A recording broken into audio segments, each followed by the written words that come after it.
to any market anywhere in Ethiopia today, and it's pretty certain that you will find frankincense like this.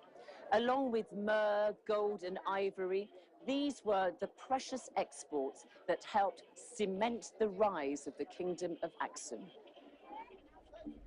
The evidence of international trade is clear, for example, from these museum objects. Goods from India and the Mediterranean made their way to the kingdom of Aksum. Very beautiful, decorated, I suppose they're wine glasses. Yes.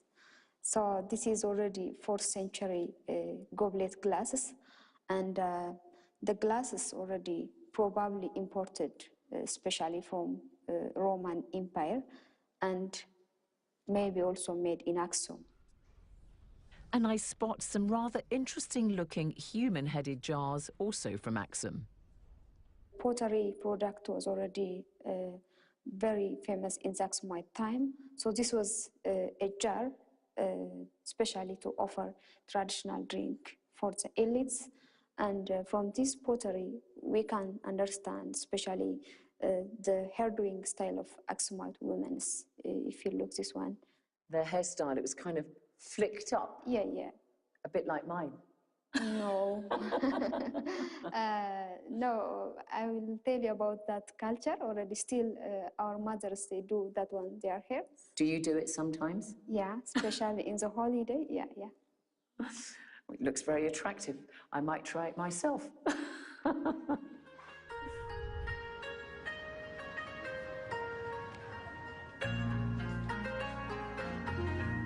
Trade is still in the blood of many who live in the highlands of Ethiopia today.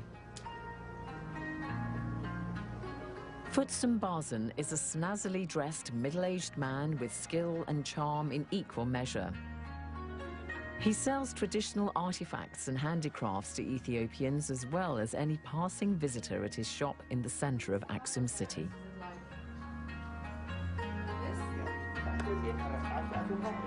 Futsum decides to call it a day. After a short walk, Futsum is home and is greeted by his wife, daughters and in-laws, plus a friend who's dropped by.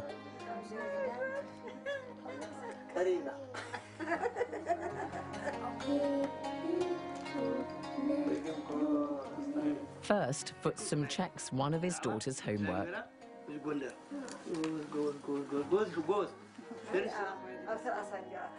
Hello. Hello, Futsu. Thank you very much indeed. Please don't stand. Hello. Oh, wow. Hello. Hi. Very nice to meet you. Very nice to meet you. Oh, your wife. Hello. Very nice to meet you. Hello. Very nice to meet you. You are from one of the old families here in Aksum? Yes, sir. Yes, yes. You are right. My father is a priest. Your father? I can show you the photo. Yes, your father is a priest. Yes, yes. Father. And your wife too, and also Salama, your family is from Aksum, and it has so yes, for generations. Yes, Aksum. Oh, this is your father. Priest. Futsum's family embodies the twin ancient traditions of Aksum, religion and trade. So your grandfather was also a priest. I see, and you have a marvelous cross that you're wearing here. So you sell these crosses in your shop? Another. A different one. This is a special one. I have 5, 6 kinds. Beautiful, isn't it? And I noticed that your relative here and your relative there have got amazing hairstyles. This is the traditional hairstyle of the women of Aksum. I like your hairstyle. It's finished. Finished. I'm sorry, I couldn't resist saying that. I like his hair. Ethiopians, like so many Africans, are renowned for their hospitality, and I'm treated to a traditional meal.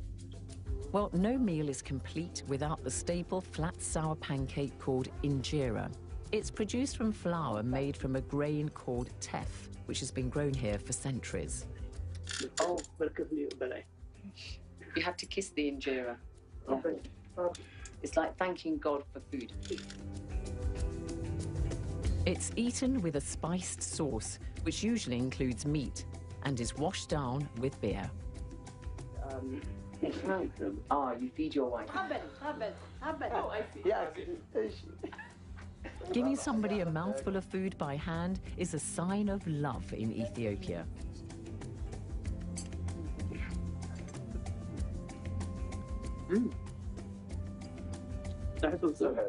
Very nice. Your wife made this, yes? Very nice. Delicious. Thank you very much indeed. Thank you. So drink coffee. Oh, coffee. Very important for families. Yes? Especially in Aksum, 3 times. Morning, afternoon, After 10 o'clock. Coffee is not just a drink here, it's a ritual. The red berries that give us coffee beans grow wild in Ethiopia, and coffee has been drunk here for many centuries. Today, the berries are cultivated and coffee is a major industry. The beans are roasted over hot coals, then carried around the room for everyone to savor the scent.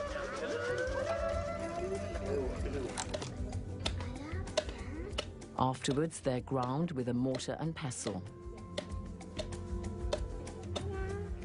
The coffee is brewed in a clay pot called a jabana, which keeps it warm. The small china cups make the drinking of coffee altogether a rather delicate affair. It's very nice. Really, really nice.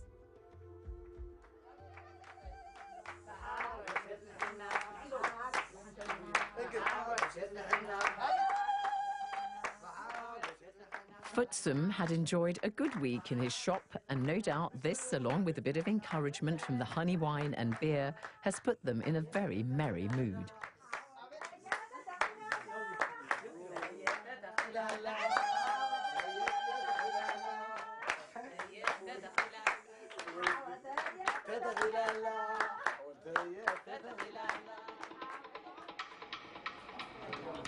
Traders like Aksum would have used currency hundreds of years ago in Aksum. In fact, Aksum was one of the earliest states in Africa to mint its own gold, silver and copper coins. King Endibis was the first to introduce coins in the second half of the 3rd century AD. And some of our information about the kings of Aksum comes from these coins. One of the best known and most powerful of the kings was Ezana, seen here on this coin. He ruled in the 4th century. King Ezana claimed the title of King of Kings for the first time. When we say King of Kings, it is clear indication that there had several kings under him. Because of the trade interruption in the Sudan, he campaigned as far as Marwe to punish the people who interrupted the trade, and he was successful in destroying the town of Marwe. That also indicates his greatness, that he had influence over the Sudan, over the South Arabian kingdoms, and of the Horn of Africa. Besides, the very fact that he controlled the 2 sides of the Red Sea, that makes him great king. And what do we know about him as a person? King Ezana was a despotic ruler because he punished any rebel in the Horn of Africa. Whenever there was rebellion, no matter for what reason, Ezana had to campaign against them in order to punish them. Again, when he was a pagan, he sacrificed human beings, about 50 human beings, to satisfy his god. Human sacrifices notwithstanding, it seems King Ezana had a dramatic change of heart. Towards the end of his reign, around 350 AD, Ezana adopted Christianity, as documented in the Ezana stone. It was Ezana who made Christianity the official religion of Aksum. After Ezana became a Christian, there are indications of behavioral change. The rebels might have continued after that. He went on campaign to punish the people, but he did not seem to have been harsh as he was before to kill people, because he did whatever he had done in the name of God. says, I believe in my God the Father, the Son, and the Holy Ghost. I believe in Jesus Christ. This clearly indicates that his behavior was according a Christian person or individual. So was he a reformed character when he became a Christian? Indeed. He stopped sacrificing people? It seems never mention of sacrifice. Stopped being a despot? Yeah. Go ahead.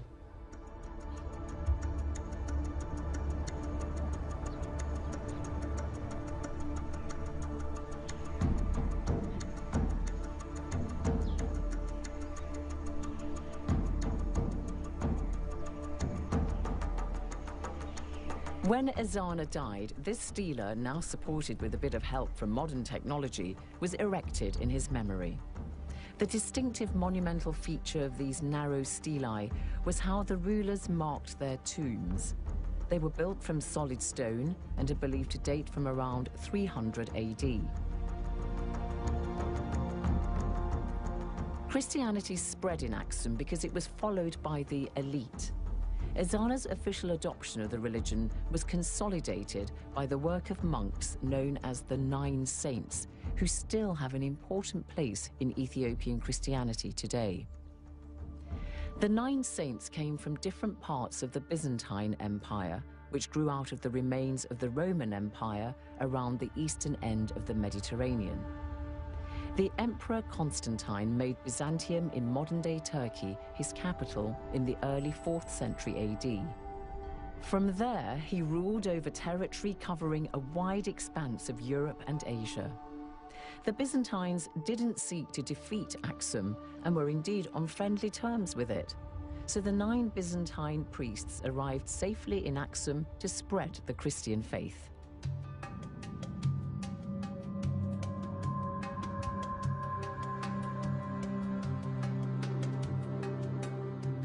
These are the ruins of a church dating back to the 5th century, which have been found in Adulis in Eritrea. It's from the Byzantine era and measures about 18 by 10 square meters. We know it's a church because crosses have been found here. Once they arrived on the coast, the 9 saints went further inland through the highlands to preach the gospel.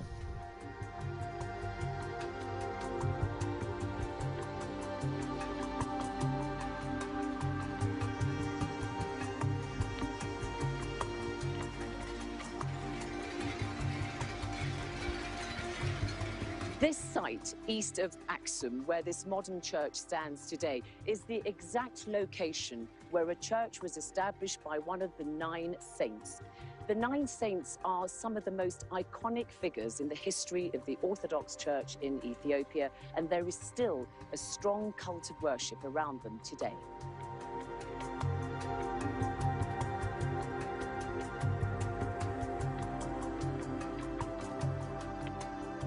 The priest at the church shows me one of the oldest Bibles in Ethiopia written in Gez.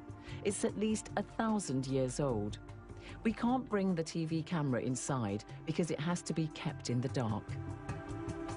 Aksum is the spiritual home of Ethiopian Orthodox Christianity, even if the patriarch of the Orthodox Church lives in his magnificent official residence in the capital, Addis Ababa. What was the significance of the 9 saints? Because, for example, they introduced the tradition of monasticism to Ethiopia. If you could explain to us their significance, please. Well, they were monks, so they were teaching, they were writing books and translating from other languages, from Arabic, and also opening the monastic life for Ethiopia. The tradition of monasteries and nunneries has really persisted greatly to this day. There are many monks and nuns in the Ethiopian Orthodox Church. Why it is something which has become so embedded in your practice? Yeah, the monastic life, male and female monks are very important for religious purposes. So they teach, They kept their responsibility just for the church, not for other things. Also, in all pictures of Jesus Christ and the Virgin Mary, Jesus Christ is always depicted as brown-skinned with soft African hair, really, because that's very different from how he is depicted in European paintings. Well, you know, of course, some people do the Ethiopian face. They make the picture like their own people. For example, in the Caribbean islands make like their own face, dark color. But we believe that Jesus Christ is born from Jews, these white people. It's not important to change the face, the whiteness. So. But you're surrounded by paintings of both Jesus Christ and the Virgin Mary looking like Ethiopians, brown with a soft afro. They do people, but Saint Mary also is Israelite, so it's not very important to change the face of our Lord Jesus Christ and Saint Mary, because they are Jews. They are Jewish.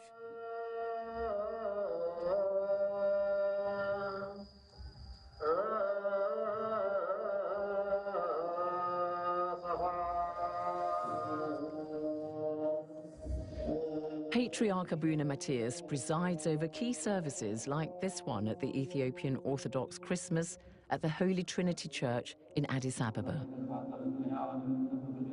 The most holy item in every Ethiopian Orthodox church is the tabot, a supposed replica of the Ark of the Covenant. It's covered at all times by a draped sheet.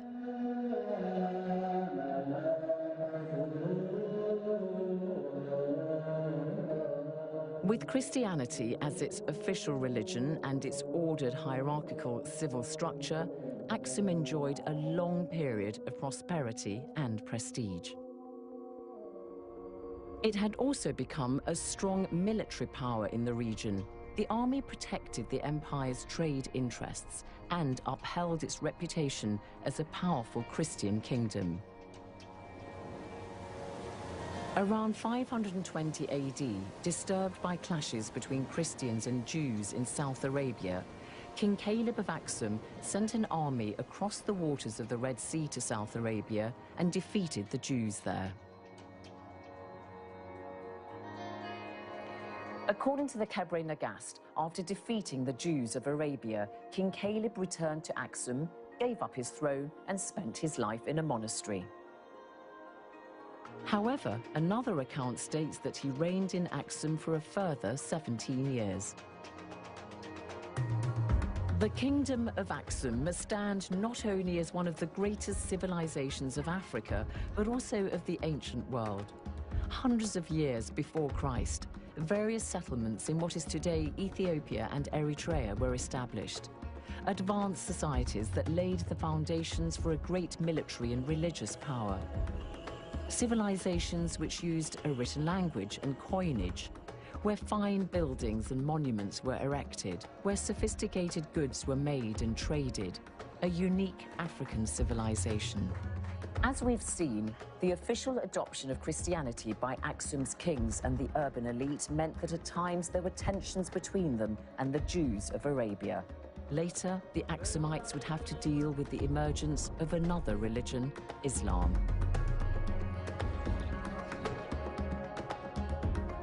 In the next program, we'll see how the Christians, Jews, and Muslims in this part of Africa coexisted, and how in time Aksum's decline gave rise to new Christian and Islamic kingdoms.